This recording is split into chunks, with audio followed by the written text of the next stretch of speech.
si no, no terminamos. Bien, entonces de lo primero que vamos a hablar es justamente de la calidad de software, ¿sí? Eh,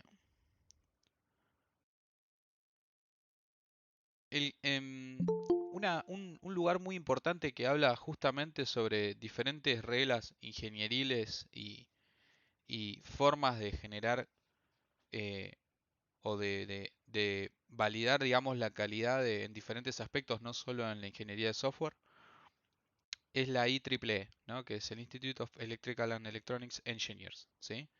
Para ellos, ¿sí? Para ellos la calidad de software la definen como el grado con el cual un sistema, componente o proceso cumple con los requerimientos y las necesidades o expectativas del cliente o el usuario final, ¿sí? Entonces vamos a analizar un poco esta frase, ¿sí? Nosotros para poder definir la calidad del software como con esta frase tan compleja, digamos, porque es muy ambigua, si se quiere, digo, el grado con el cual un sistema, componente o proceso, ¿sí? Ya nosotros si lo aplicamos al software, directamente tendríamos que analizar cómo, digamos, nos está diciendo el cómo vamos a resolver un determinado problema, ¿sí? Y el problema se define como el requerimiento, ¿sí? O la necesidad que tiene un cliente o un usuario de resolver algo, ¿sí?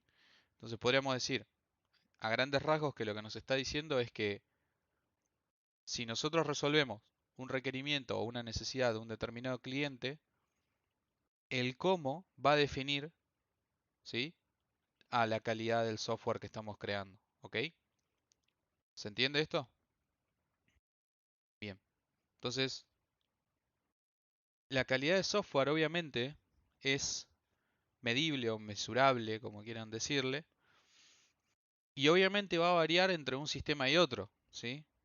O sea, no es lo mismo, no va a tener la misma calidad de software un sistema que está hecho con malas prácticas, sin patrones de diseño o resolviendo los problemas a media, que uno que está hecho con patrones de diseño, con patrones de arquitectura, con un montón de cosas que nosotros sin querer fuimos aplicando y conociendo a lo largo de la cursada, obviamente va a tener mejor calidad de software y a eso es a donde generalmente se apunta, ¿sí? Este, este valor, digamos, vamos a ir ahí, Dami, evidentemente. Este valor se puede medir después de haber elaborado el producto, ¿sí? Yo no puedo decir que tengo un producto con X valor de calidad, ¿no? Si no lo tengo ya elaborado, ¿ok? Pero esta evaluación, esta forma de medir la calidad de software puede ser demasiado costoso si detectamos problemas eh, una vez que ya tenemos realizado el software, ¿no? Es decir, que nosotros evaluamos, analizamos nuestro código o nuestro software, nuestro sistema, este, y encontramos de repente imperfecciones de diseño o algún bug o algo similar una vez hecho el software, ¿no? Por lo que generalmente es imprescindible siempre tener en cuenta eh, que tanto la obtención de calidad como su control, es decir, el control de calidad, durante cada fase de la creación del software, tiene que ser parte del ciclo de vida, ¿sí? O sea, o sea, yo no puedo medir la calidad del software una vez realizado el software o el sistema, porque eso resultaría muy costoso. Arreglar eso resultaría en tener que volver a analizar todo el software, todo el sistema, modificarlo y volver a medir a ver si está todo ok, ¿sí? En cambio, lo que estamos planteando desde nuestro punto de vista, digamos, del punto de vista en el que eso es muy costoso, es decir, bueno, a medida que nosotros vamos desarrollando las diferentes etapas de los proyectos, incorporar el análisis, ¿sí? De calidad de software durante ese proceso, ¿sí? Entonces, de esa forma, podemos detectar un bug de forma temprana, o un error, o un problema, resolverlo durante su desarrollo y garantizamos así que al finalizar el software, este ya tiene un cierto nivel de calidad. ¿Me siguen hasta acá? Bien. Obviamente que la calidad de software va a estar medida, como decíamos antes, en base a dos parámetros quizás importantes que son el grado de satisfacción que tienen los clientes, es decir, qué tan satisfecho quedó el cliente con el producto que nosotros le brindamos, y el cumplimiento de los requisitos, ¿no? O sea, el cliente puede estar chocho de que se ve bonito, hermoso y qué sé yo, ¿sí? Ya a nivel más general, no tanto orientado al backend, pero digo, se ve espectacular, está muy lindo y qué sé yo, pero resulta que cuando lo prueba, lo empieza a usar, no se vieron resueltos los requerimientos. Y viceversa, ¿sí? El cliente puede no estar muy de acuerdo con cómo se ve o con cómo nosotros le entregamos el producto, pero los requerimientos pueden estar perfectos, digamos, cumplimos con todo lo que nos solicitó, ¿sí? Entonces, la calidad de software se rige bajo estas dos cosas principalmente, y eso se brinda, o sea, esas dos cosas se logran gracias a algunos conceptos que, bueno, justamente vamos a empezar a charlar un poco. Para eso tenemos que empezar a entender que los requerimientos o los requisitos de un sistema pueden ser de dos tipos. Unos son funcionales, que nos brindan eh, información sobre qué hacer, ¿sí? A mí me dicen, bueno, necesito una VM de clientes, ¿sí? Bien, eso sería funcional. Ahora, y no funcionales. Los no funcionales son el cómo. Bueno, yo quiero generar una alta de un sistema bajo la ruta X, ¿sí? Que reciba que reciba una request del tipo HTTP, que sea del tipo GET o que sea del tipo POST para guardar tal cosa. No, eso es un requerimiento no funcional. ¿Por qué? Porque es un requerimiento técnico. A mí me dice cómo tengo que hacer las cosas. ¿Se entiende? Entonces, este, de esta forma nosotros podemos entender de una forma bastante simple cómo es que el cliente o qué es lo que el cliente espera en base a los requerimientos solicitados, ¿sí? Sí, Fabio, decime. Consulta, ¿sigue existiendo la figura del relevador para estos casos?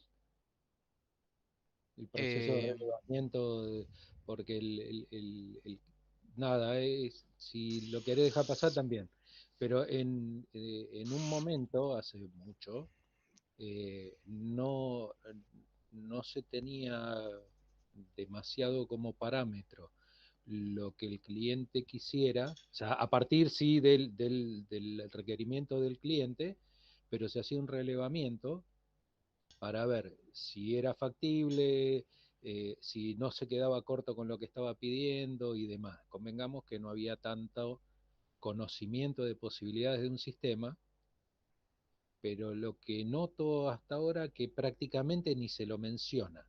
¿No sí, existe más? no es así, o sea, no es que no existe la persona que se encargue del relevamiento de los requerimientos, sino que hoy en día el ciclo de vida que se aplica sobre los proyectos es más orientado a- a otra cosa, ¿sí? Hoy en día los proyectos no son la gran mayoría, ¿sí? Voy a hablar de o sea, estoy generalizando, ¿ok? Esa es la idea. Hoy en día los proyectos están orientados más a Agile, ¿sí? Es decir, no es eh, no es netamente incremental y una vez que se termina, se entrega y termina la conexión. Hoy en día es diferente, como que el ciclo de vida de un proyecto se va modificando a medida que se va progresando, ¿sí? Eh, entonces, quizás la figura del Relevado. relevador quedó un poco ofuscada en este sentido porque eh, justamente lo que está diciendo Damián, ¿no? El Product Owner eh, está todo el tiempo en constante contacto con el equipo de desarrollo y, y no siempre, no es que tenemos un relevamiento o un requerimiento X, cuando se cumple se termina, se entrega y nos vimos. Entonces, más que nada eso, ¿sí? Está más presente lo que sería el marco Scrum dentro de los diferentes desarrollos.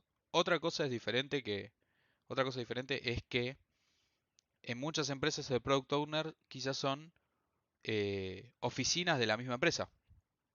Te doy un ejemplo.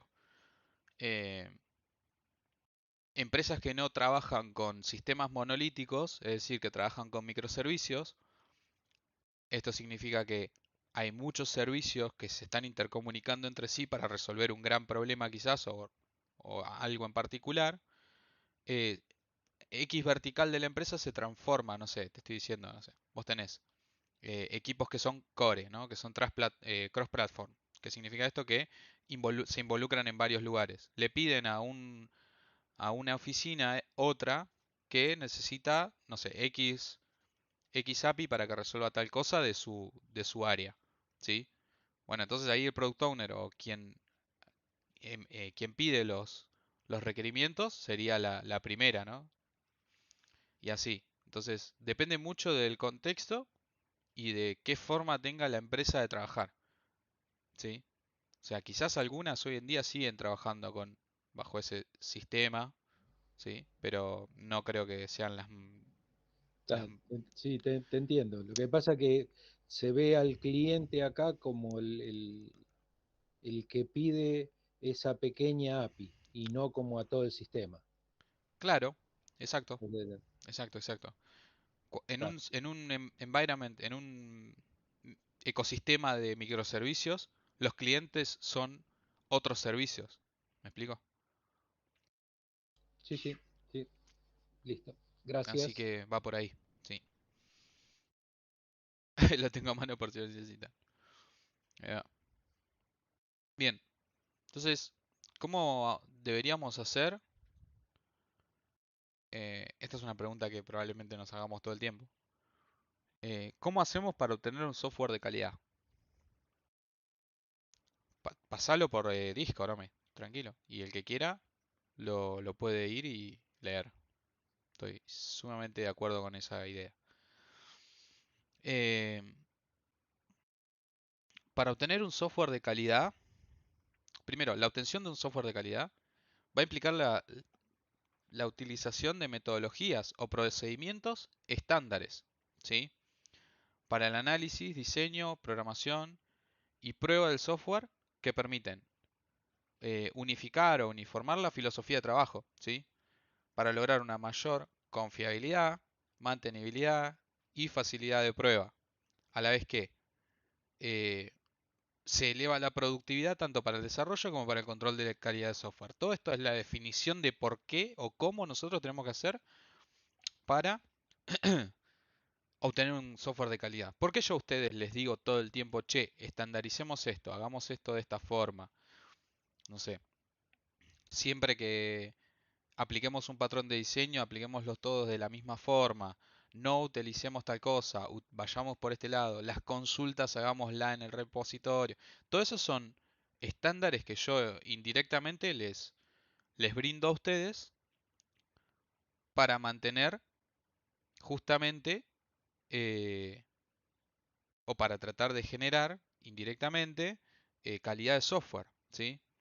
Va a ser más simple que cualquiera de todos los que estamos acá analicemos el código de otro si todos trabajamos con las mismas prácticas.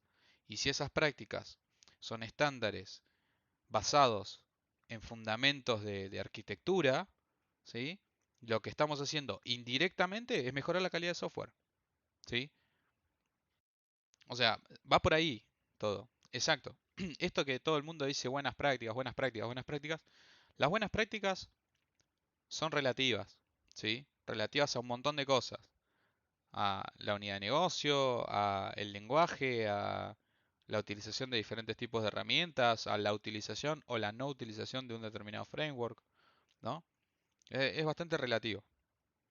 Por eso la idea de estandarizar o uniformar eh, la misma filosofía de trabajo eh, genera indirectamente mayor calidad de software, ¿sí? Adicionalmente que si todo el mundo sabe cómo es que estamos estandarizando los diferentes procesos o las diferentes formas de crear nuestras aplicaciones, se vuelven simples o fáciles de mantener, ¿no? A esto se refiere esto que leí recién. Eh, la mantenibilidad y la facilidad de prueba, es decir, no es lo mismo que yo genere un método de un servicio que tiene 15 o 20 responsabilidades a uno que tiene una, ¿no? O sea, yo probar ese servicio que hace 15 cosas es mucho más complejo que probar ese método del servicio o analizar ese método del servicio que hace una sola cosa, una responsabilidad. A eso se refiere con facilidad de prueba. Y mantenibilidad, obviamente, habla de cuán escalable se vuelve nuestras aplicaciones por el solo hecho de aplicar estándares, ¿sí? ¿Estamos bien? Entonces, esa es la forma, o sea, las prácticas que nosotros venimos trabajando a lo largo de todo el curso, es la forma en la que deberíamos aplicar en nuestros trabajos del día de mañana, ¿sí? Para mantener justamente la calidad de software. Ojo, capaz que hay lugares donde laburen que la calidad de software no está garantizada, no es parte de la idea principal de la empresa, sino como, bueno, cumplir con los clientes. También pasa eso, ¿no? Un montón en la industria. Pero bueno, siempre yo les voy a tratar de explicar y enseñar las mejores reglas o prácticas para que ustedes apliquen a mejores lugares, ¿sí? Eh, entonces, continuando un poco con este tema también, podemos encontrar un conjunto de propiedades en una aplicación, en un software, o, o de metodologías que nos brinden la indicación de su calidad. Eso se los pregunto a ustedes. Es decir, podemos encontrar algo dentro de un software, de una API, a simple vista que nos diga si es de calidad o no. ¿Sí o no? La, ¿Qué piensan la ustedes? que sí, la distribución de los paquetes, por ejemplo. Bien. ¿Qué más? ¿Qué les parece? Y los nombres representativos de las clases, ¿no? Y de las variables. Pero todo eso son reglas individuales, ¿no? Son reglas como particulares que fuimos aprendiendo. Y en un lenguaje específico, Emi. Pero si yo te tiro un software hecho con backend en Node, vos vas a entender y comprender qué es lo que estuvo utilizando. No, no creo. No. Por, Si por les, ahora no. si les tiro un software en Python o en cualquier otra cosa, eh, probablemente tampoco, ¿no? Porque nos falta el contexto de entender el lenguaje, ¿sí? Entonces, hablando netamente de calidad de software, ¿sí? Eh, más allá de que existen los Sonar y SonarQube, etcétera, para Java, eh, siempre lo que se trata de hacer, o lo que aparece en este aspecto, en el aspecto de poder encontrar un conjunto de cosas, propiedades o algo que nos dé una indicación de su calidad, es, al igual que en la economía, ojo, ojo, que acá voy a meter una Marques Special, al igual que en la economía hay muchos modelos que simplifican problemas complejos, en el ámbito de calidad de software aparece el concepto de modelo de calidad, ¿sí? No voy a hablar de política, simplemente quería dar el ejemplo, ¿no? En la economía hay un montón de situaciones complejas que se simplifican con modelos, ¿no? Un modelo es una forma simple de representar algo, ¿ok? Entonces, en este caso es lo mismo, ¿sí? Algo muy complejo lo podemos representar mediante algo que se llama modelo de calidad. Los modelos de calidad, en los modelos de calidad se define la forma jerárquica, se definen de forma jerárquica y tienen como objetivo resolver la complejidad mediante la descomposición. Entonces yo digo, bueno, yo tengo un modelo X que tiene ciertos puntos que tengo que tener en cuenta, voy descomponiendo esos puntos en más puntos y analizo cada uno de ellos en la aplicación o en el software que estoy viendo si posee buena calidad o no.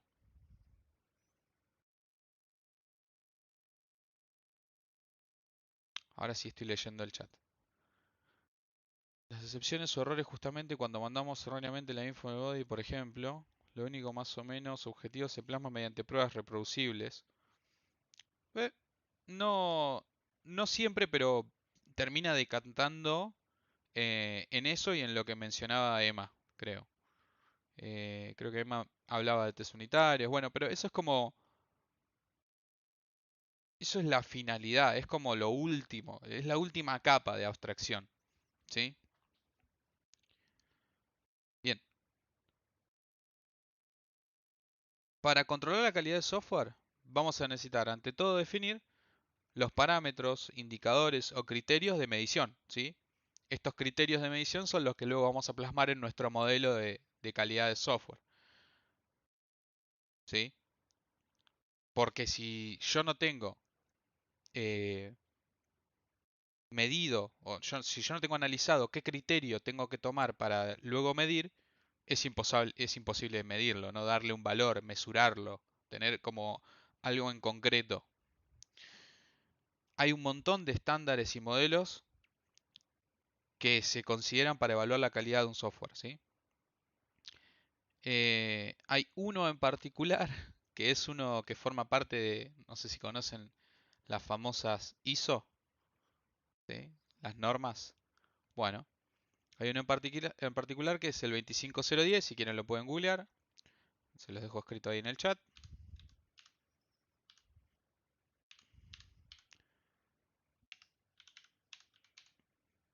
Ahí lo escribí. Eh, esta norma o este estándar de modelo tiene en cuenta 8 características o dimensiones de calidad, ¿sí? Que las voy a mencionar por encima y después si quieren pueden explayarse tanto como ustedes quieran con el tema. La primera es la adecuación funcional, ¿sí? La siguiente es la confiabilidad, eh, eficiencia de desempeño, usabilidad, seguridad, compatibilidad, mantenibilidad y portabilidad. Esos son los 8 puntos que tiene en cuenta esta norma para ver si un software es de calidad o no, ¿sí? La adecuación funcional representa el grado en que un producto o sistema proporciona funciones que satisfacen las necesidades declaradas e implícitas cuando el producto se usa en condiciones específicas. Esto significa que también nosotros aplicamos este, funciones o algoritmos sobre las necesidades que son declaradas e implícitas. Es decir, muchas veces hay necesidades que son implícitas. Por ejemplo, eh, esto que yo les mencionaba de, o sea, voy a llevarlo a lo que nosotros conocemos, ¿sí?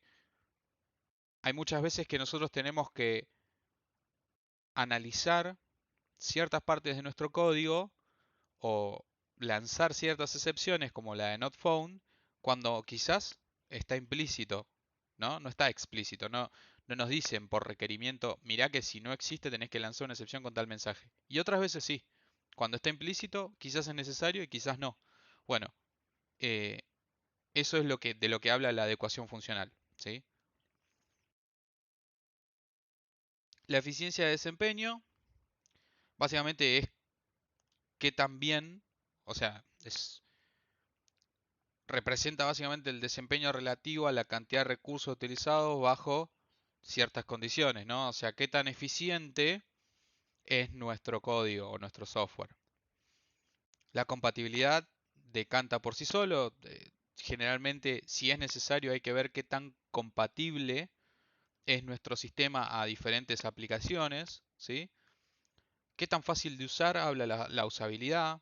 La confiabilidad es la capacidad que tiene un sistema o componente para desempeñar funciones especificadas, ¿sí? La seguridad habla de qué tan bien resguardamos datos sensibles, cómo trabajamos la vulnerabilidad de software. La mantenibilidad obviamente habla de poder aplicar buenas reglas para eh, que sea fácil de mantener nuestras aplicaciones, ¿sí?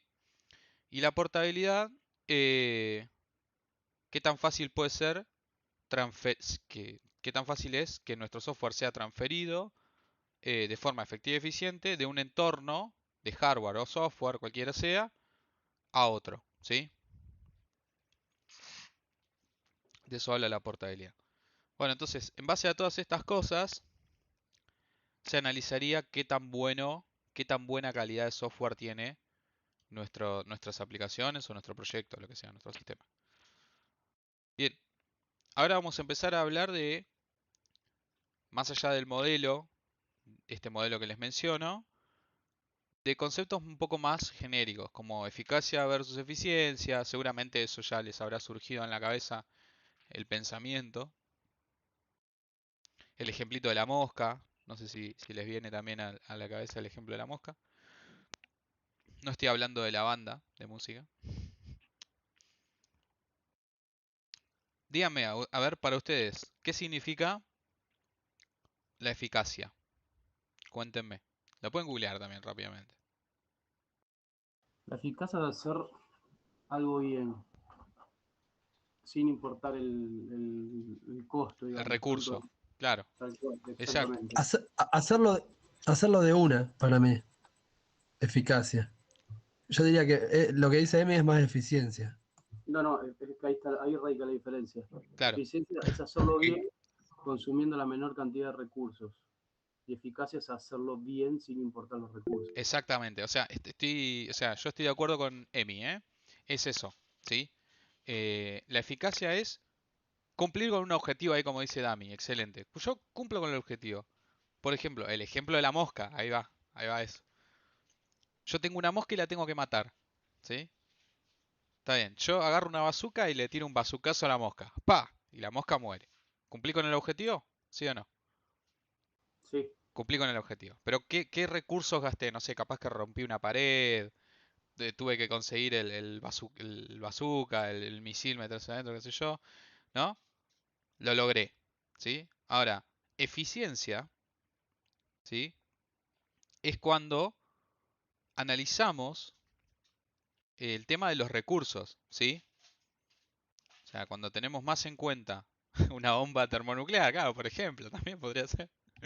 Este, la eficiencia es cuando buscamos la mejor relación posible entre los recursos empleados y los recursos obtenidos. Es decir, yo agarro la mosca, agarro dos palillos como el señor Miyagi y empiezo a piqui, piqui, piqui, viendo a ver si la puedo matar. ¿Está bien? Los recursos que yo gasté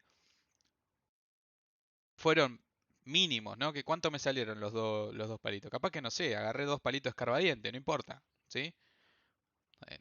¿Voy a cumplir mi objetivo? No lo sé, pero los recursos utilizados son los menores. A la larga, capaz que después de muchos años lo logro. ¿Se entiende? Pero el recurso gastado es mínimo, ¿ok? Eso es la eficiencia. ¿Está bien? ¿Me siguen hasta ahí? sí, Pero pero el tiempo es un recurso también. exactamente eso te iba a decir. El tiempo también es un recurso. Ok, bueno. Entonces podría ser, qué sé yo, comparando, comparando la bazooka, podríamos decir que tenemos, qué sé yo, Un eh, matamoscas. un Un matamoscas. matamoscas, claro, un matamoscas de esos que, Para eso se diseñó. exacto, que está Sí, sí, diseñado para eso. Bueno, eso sería la eficiencia, ¿no? Claro. Gastar menor cantidad de recursos y cumplir con el objetivo, bueno, en el menor tiempo posible. Ok, agregamos el tiempo a la ecuación. Bien, en base a estas dos cosas, generalmente surge el tercero de los conceptos más importantes a la hora de recursos versus objetivo, que es la efectividad, ¿no? La efectividad es menor cantidad de recursos, ¿sí? Es la mezcla de las dos. Tiene que ver con qué cosas se hacen y cómo se hacen esas cosas, ¿sí? Cumplir el objetivo en menor tiempo posible con la menor cantidad de recursos eh, utilizados, ¿sí? Creo que ahí aplicaría mejor La de la raquetita, de esas que el matamosca. ¿Sí? ¿Me siguen hasta ahí? Bien, entonces siempre hay que tratar de trabajar de manera efectiva. ¿Sí? Siempre. O sea, ni eficaz ni eficiente, sino efectiva. Efectivo, claro. Tratando de utilizar la menor cantidad de recursos para gastar la menor cantidad de tiempo y cumplir con el objetivo, sí o sí. ¿Ok? Bien, siguiente. Decime, Ome. Marta, si yo llevo, por ejemplo, a la práctica, al tema que estamos hablando, el tema de los métodos, que yo tenga una tremenda cantidad de métodos que hagan lo que tengan que hacer, eso quiere decir, o sea, que puede ser eficaz y eficiente a la vez, ¿no? Eh, O eso ya es muy yéndose de las ramas. No, no, es aplicable, digamos, el concepto de eficiencia, eficacia y efectividad. Este, la eficacia, hablando de quizás de métodos empleados, sería implementar, qué sé yo, 1000 métodos para resolver un requerimiento, ¿sí? Que ahora a eso iba. En cambio, capaz la eficiencia sería menor cantidad de métodos, capaz que la cantidad de instrucciones sería menor, pero a la larga puede ser menos proficiente en cuestión de recursos, ¿sí? Al contrario, mayor proficiente en cuestión de recursos, pero capaz que tarda más tiempo, ¿sí? Eso es la idea. Y la efectividad sería una mezcla de las dos, decir, bueno, uso la menor cantidad de métodos posibles con la mejor optimización posible para completar el objetivo, ¿sí? ¿Se Bien, entiende? Marta. Joya, gracias. Bien. A la hora de hablar de calidad de software y a lo largo de los años, fue mutando muchísimo la industria al respecto, ¿sí? Eh, si me pongo un poco historiador, diría que hace, no sé, Fabio, no me dejes mentir, hace 10 años capaz, vos tenías oficinas específicas que analizaban el código, ¿no? O sea, antes había lo que era la oficina de QA, ¿no? Donde vos tenías una oficina de desarrolladores, una oficina de, claro, departamentos, una oficina de test, de QA, y otros de funcionales, analistas, y esto que decíamos de, digamos, de la parte más funcional de- del proyecto. En esa época, la responsabilidad de la calidad de software recaía en esa oficina. ¿Están todos de acuerdo, no? En esto. Bien. Hoy en día, 10 años en el futuro, la calidad de software ya no depende tanto, y de hecho hoy en día cada día más, depende del desarrollador, ¿sí? Depende de que el desarrollador conozca buenas prácticas, aplique estándares y genere también análisis propios de su propio código, ¿sí? De sus propios casos de uso, de sus propios features. A eso hoy en día no le llaman desarrollador de software, le llaman software engineer. ¿Alguien vio alguna vez una búsqueda en LinkedIn de software engineer? Bueno, un software engineer es eso básicamente. Es la persona que conoce básicamente todo el ciclo de vida del desarrollo. Y no me refiero a front-end, back-end, sino, es muy común, claro, sino alguien que puede desarrollar, puede ver patrones de arquitectura, puede entender cómo funciona del software para afuera y además provee un software de calidad. Eso es un software engineer, ¿sí? Entonces, le tiraron todo el quilombo al programador, básicamente, ¿sí? Entonces, hoy en día los perfiles que se buscan son más orientados a este estilo. Por ende, la responsabilidad de la calidad de software cada vez va más para el lado del desarrollador. Por eso es que hoy en día estamos nosotros hablando de este tema y no estamos viendo bases de datos. ¿Sí? ¿Se entiende? Bien. ¿Por qué es importante construir un software de calidad. ¿Qué piensan al respecto? Son preguntas que me fui anotando.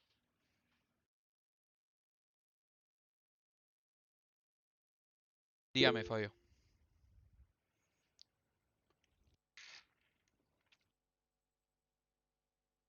Estás muteado. Físicamente, probablemente. Perdón. Lo que pasa es que estoy con la compu también, Ahí vamos, dale. jugando el celu. Para que la empresa facture más y el culpable sea el desarrollador, por un lado. Segundo, lo que decías antes del tema de la estructura y todo eso, y el trabajo en equipo y la estandarización, eh, no sé, lo veo como una descentralización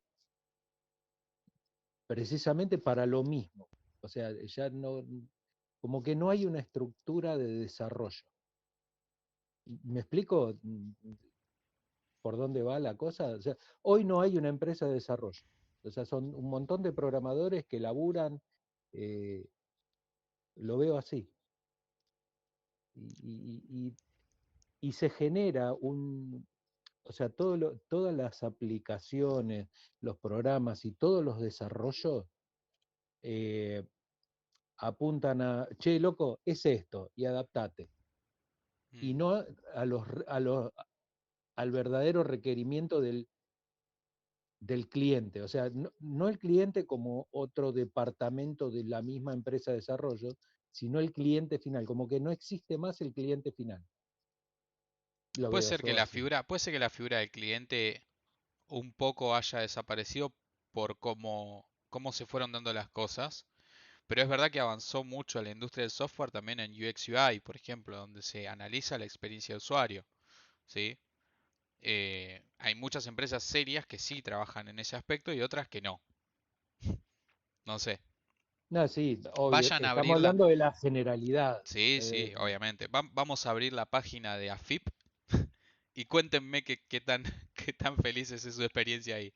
no, olvídate. Yo la paso mal, chicos, cada vez que hablo de eso. No, olvídate, no existe. No, Bueno, no. pero la mayoría tiende a eso. De hecho, en la empresa donde yo laburo, Sí, eh, trajeron un ERP, lo instalaron, sí. lo hicieron andar a los trompazos Ujú. y no era un software para ese tipo de empresa. Ok, se equivocaron. ¿Entendés? O Sí. sea, era una compañía de era una compañía de seguros, no sé si alguien está en el tema, y trajeron un software para un broker. Sí, sí, sí, sí, entiendo, entiendo. La idea de trabajo es absolutamente distinta. Lo Entiendo. que pasa es que no era un software de calidad, entonces. No, sí, era un software de calidad para un Sí, broker, Claro. tal cual. ¿entendés? Pero como no hay nadie que se fije en el cliente, y te venden. Y sinceramente, en una empresa, cliente final, y el cliente final no sabe lo que está comprando.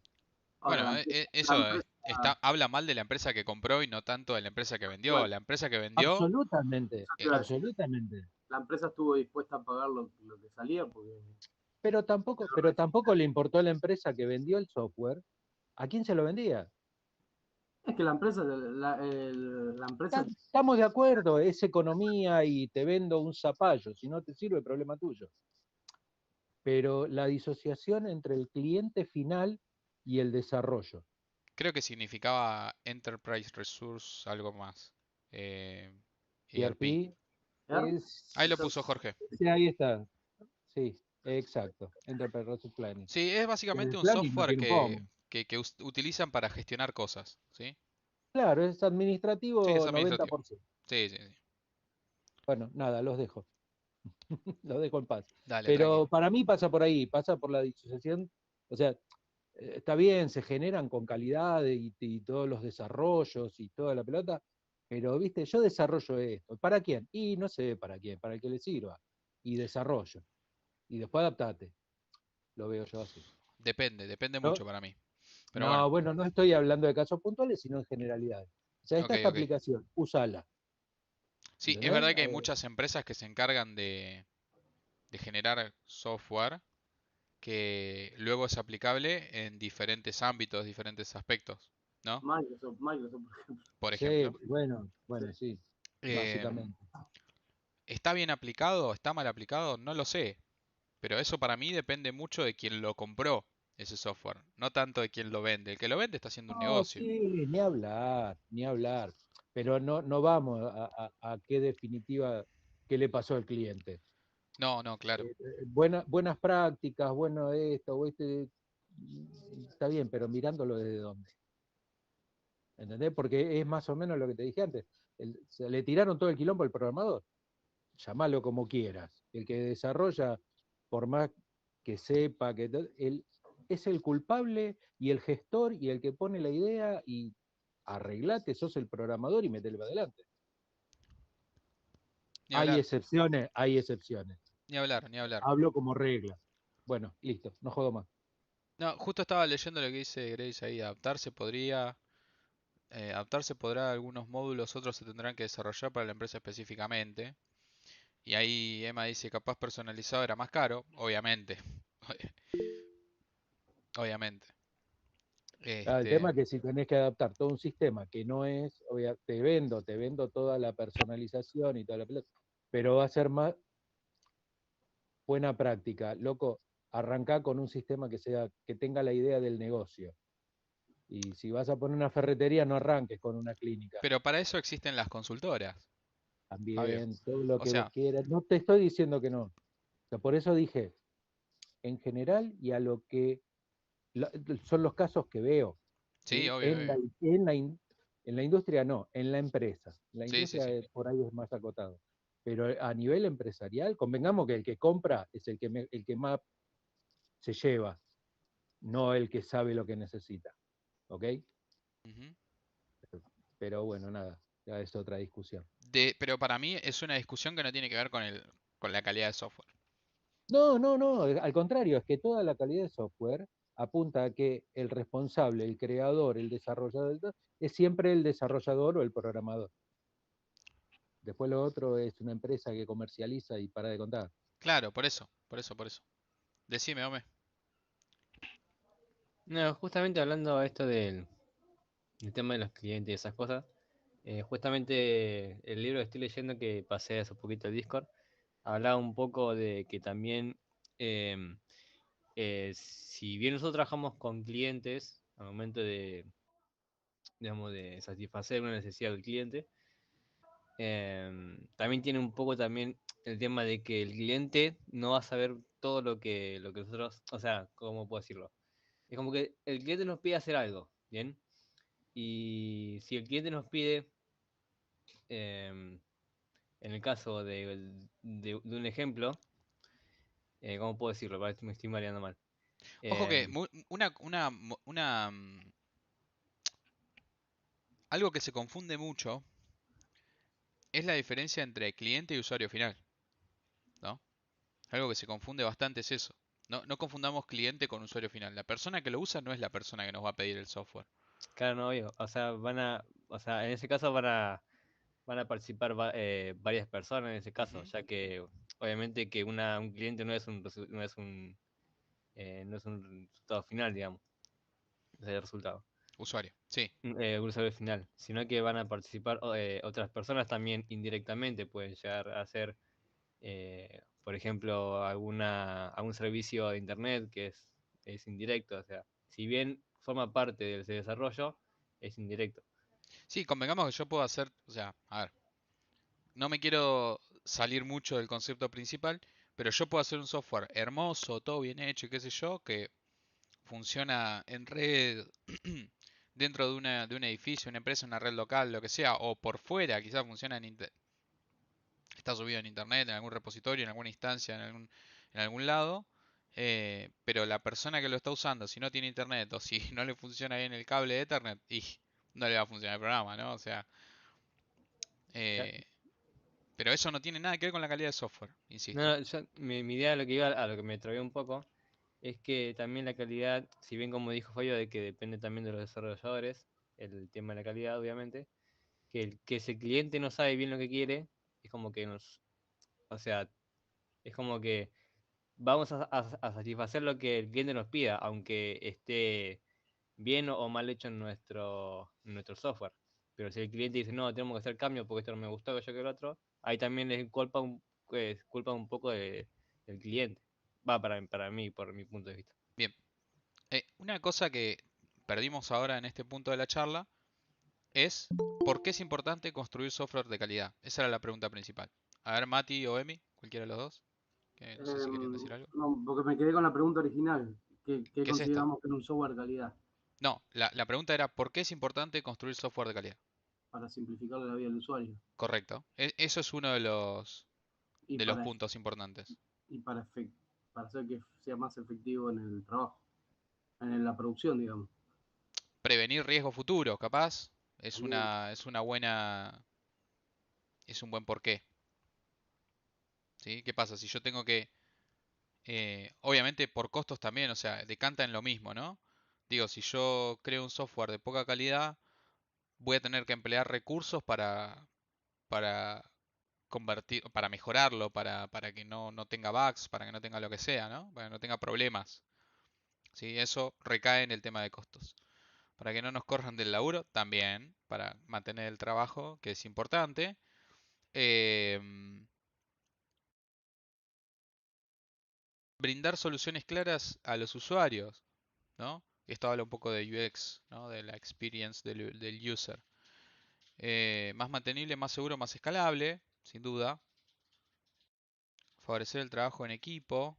No sé si tanto a nivel desarrollo. eh, Depende de la implementación de software que estemos creando. Competitividad en el mercado, eso es un buen porqué también. Em, el tema de la confiabilidad, ¿no? Si yo creo un software de calidad, genero confiabilidad en los clientes, lo que probablemente me brinde más trabajo y más ingresos, ¿sí? Entonces, también es importante. Em, bueno, bien, salió una charla diferente, pero también estuvo buena. ¿Fer? No, no, soy medio nuevo en esto, ¿no? Pero desde mi punto de vista también depende del software, porque según hasta donde yo tengo entendido, digamos, es como muy amplio el mundo del software. Vos tenés software para hacer volar a un dron para que no se caiga, un software para un cliente único que puede ser un ejército y que depende la vida de muchos soldados, o Facebook, que no sé, me parece que Sí, que es ¿por una red qué social. O sea, sí, sí, sí, es sí, bueno entiendo. tener ¿por qué es bueno tener una calidad de software? Bueno, depende mucho del software, a veces, digo, Sí, son obviamente que eso. cuando se habla de calidad de software se está hablando de cosas genéricas, porque de casos genéricos donde tenemos un cliente y una persona que va a desarrollar un sistema o un software en particular para ese cliente. ¿Sí? O sea, sin un cliente no hay software, ¿estamos de acuerdo? O sea, yo no me voy a poner a desarrollar invirtiendo tiempo y dinero para algo que no me va a redituar, ¿no? Para aprender, ¿no? Pero eso es otra cosa, vos estás invirtiendo tiempo para invertir para que te devuelva conocimiento y experiencia. Sí. No estamos hablando a nivel empresa o a nivel laboral, ya estamos hablando a nivel aprendizaje, es otra cosa. Pues si no, ya estoy programando al pedo todos los días. No, no, yo programo también, ¿eh? Sí. Yo también programo, Emi, ¿eh? Solo. Solo por el hecho de aprender.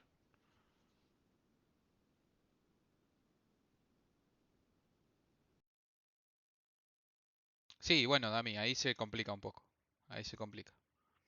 Bien, para cerrar un poco este módulo, o por lo menos esta introducción, creo que salieron un montón de cosas muy buenas.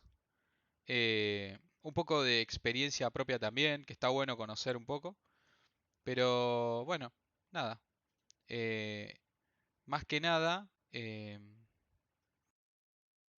esto de decir, nosotros necesitamos de la calidad de software para asegurar un montón de cosas durante nuestro desarrollo, ¿no? Así que bueno, va por ahí. A ver, déjenme ver que tengo más info de la que quiero hablarles. Todavía nos quedan 20 minutos, así que vamos para eso.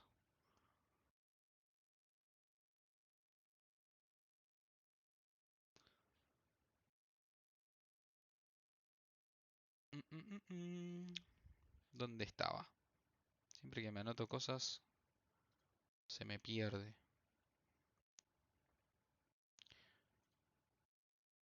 Quizás llevándolo un poco más a lo que representa nuestra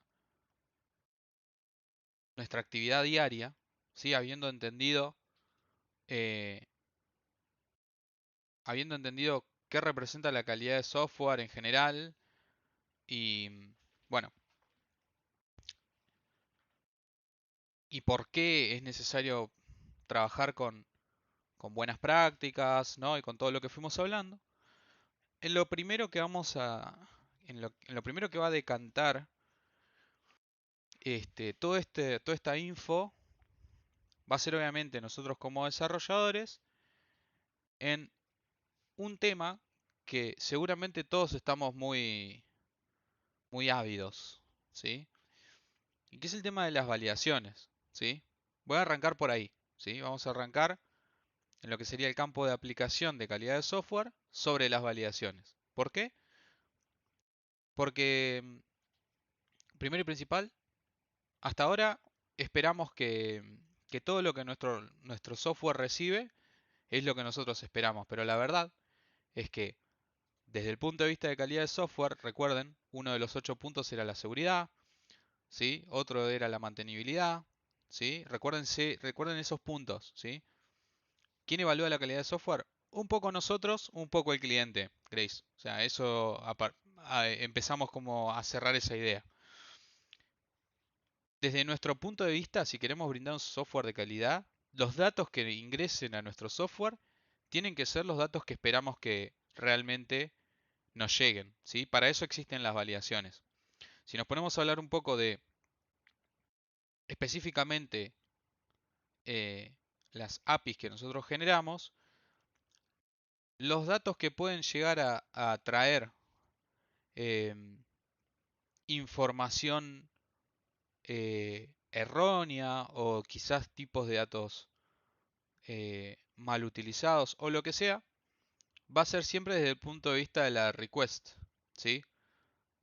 ¿Están de acuerdo en que si yo obtengo un recurso del repositorio, ese recurso no va a estar mal, ¿no? O sea, si yo agarro por ejemplo, con nuestro ejemplo de proyecto 1 que gestiona usuarios. Si yo obtengo una persona de mi lista de usuarios, significa que esa persona en algún punto, en algún momento entró, la pude guardar y está todo ok. O sea, la data que ya está en la base es data correcta, ¿no? No es que va a tener un nombre que tenga un número como dato o no sé, qué sé yo, algo un poco más horrible, como, no sé, la edad como un hashmap, qué sé yo, ¿no? Sabemos que la edad va a ser un entero, sabemos que toda la info que está guardada ahí es correcta, entonces la única vulnerabilidad, si se quiere, no desde el punto de vista de seguridad, ¿no? Pero de la única vulnerabilidad de decir, bueno, el recurso que está ingresando puede fallar o puede generar un error en mi software, son los datos de entrada. ¿Está bien? Que yo hasta ahora les había dicho siempre, che, no, pará. Los datos de entrada siempre van a venir bien, siempre van a venir buenísimo. Bueno, ahora no. Ahora lo que vamos a hacer es justamente encargarnos de validar que la información que ingresa a nuestro software sea la que esperamos para que luego, cuando nosotros pasemos a otra capa, a otra instancia de nuestra aplicación, no genere ningún problema. ¿Sí? ¿Estamos bien hasta ahí? Para eso vamos a utilizar eh, un framework que se llama Java Bean Validation, ¿sí? Que es básicamente uno de los estándares más utilizados para implementar validaciones en la capa del controlador, ¿sí? Que es a donde ingresan nuestros datos siempre. Para validar un bean en Java se puede utilizar un estándar de validación que es el JSR 380, es es también conocido como Beam Validation, y es básicamente una sub, sub es un subframework, digamos, de lo que sería la API de Java, ¿sí? Para validación de beans. Está incluido en lo que sería Jakarta, Enterprise Edition, que son como todas grandes librerías o partes de lo que sería la API de Java. Y básicamente nos asegura que ciertas propiedades de un determinado bin, de una determinada instancia de un objeto, cumplan con criterios específicos. ¿Ok? Usando diferentes anotaciones, generalmente vamos a lograr que los datos de entrada estén ok. ¿Sí? No sé si es como un protocolo. Básicamente son una serie de clases que están incluidas dentro de lo que sería eh, Java Bean Validation o Java X Validation, depende de dónde la tomemos, porque ahora Jakarta y Java X son dos cosas diferentes, hubieron cambios a lo largo de la historia de las librerías. Este, pero bueno, básicamente es una serie de clases que nos brindan anotaciones que podemos usar en ciertos campos, en ciertas instancias que son tomadas como bin para nuestra aplicación de Spring, ¿sí? Y que en caso de que fallen, lanzan una determinada excepción que obviamente vamos a tener que capturar como aprendimos la clase pasada. ¿Sí? Bien. Entonces, eh, básicamente, quien implementa esta API de validaciones es un submódulo de Hibernate. Pero eso no significa que vayamos a usar bases de datos. Significa que tenemos eh, una implementación bien específica sobre datos de entrada gracias a ese framework. ¿Ok? Por eso es que generalmente vamos a tener que agregar una librería que es ORG Hibernate Validator, ¿sí? Que es quien contiene todas las clases que necesitamos. ¿Está bien? Ahora yo después les voy a pasar en el proyecto cuando lo abramos. Hoy creo que no llegamos. Les voy a mostrar en el proyecto cuáles son las dependencias que tenemos que agregar, ¿sí? Utilizan clases diferentes, Martín, básicamente. Algunas, bueno, unas utilizan una anotación que es validated, ed al final, y otras utilizan una anotación que es @valid, y en esencia son diferentes, pero las anotaciones del estilo not null o max, min, qué sé yo, todas las anotaciones que realizan la validación son las mismas, parten del mismo lugar. Lo que cambia es a dónde abarca, en qué instancia o en qué situación abarca esa anotación validated o valid, ¿sí? Valid analiza instancias de clases, validated analiza eh, datos que llegan por request, ¿sí? Esa es la diferencia. Bien. Probablemente vamos a necesitar algunas expresiones a la hora de realizar validaciones que se van a obtener de una librería de Glassfish, ¿sí? Glassfish es un servidor de aplicaciones, no sé si sabían, y tiene una serie de elementos que podríamos tomar de ahí también. Entonces, en resumen, vamos a tener una serie de dependencias que nos van a ayudar mediante una serie de anotaciones a realizar ciertas validaciones, ¿ok? Y en base a todo lo que fuimos hablando, sí, es similar al Tomcat. La única diferencia es que no lo vamos a usar como servidor de aplicaciones, sino que vamos a chorearnos las dependencias que necesitemos para realizar validaciones, ¿sí? Bien, la parte de validaciones, es decir, la implementación de cómo vamos a usar las validaciones, lo vamos a ver al principio de la clase que viene, ¿sí? Entonces ahora lo que vamos a discutir o hablar un poco, unos minutos más, va a ser sobre por qué tenemos que validar. ¿Ustedes creen que, bueno, ya varios de ustedes ya tienen esa mecánica incorporada de decir, che, este valor es el correcto o no es el correcto? ¿Qué tengo que hacer? ¿Lo analizo o no lo analizo? Miren, hay muchos de ustedes que ya les vi realizar esas prácticas en lo que fuimos desarrollando Ahora va a ser necesario que estandaricemos ese proceso. Los que ya tienen prácticas eh, incorporadas van a tener que adaptarse a las prácticas que yo menciono y los que no tienen prácticas, bueno, nada, es fácil porque es más fácil porque tienen que implementar, simplemente, ¿no?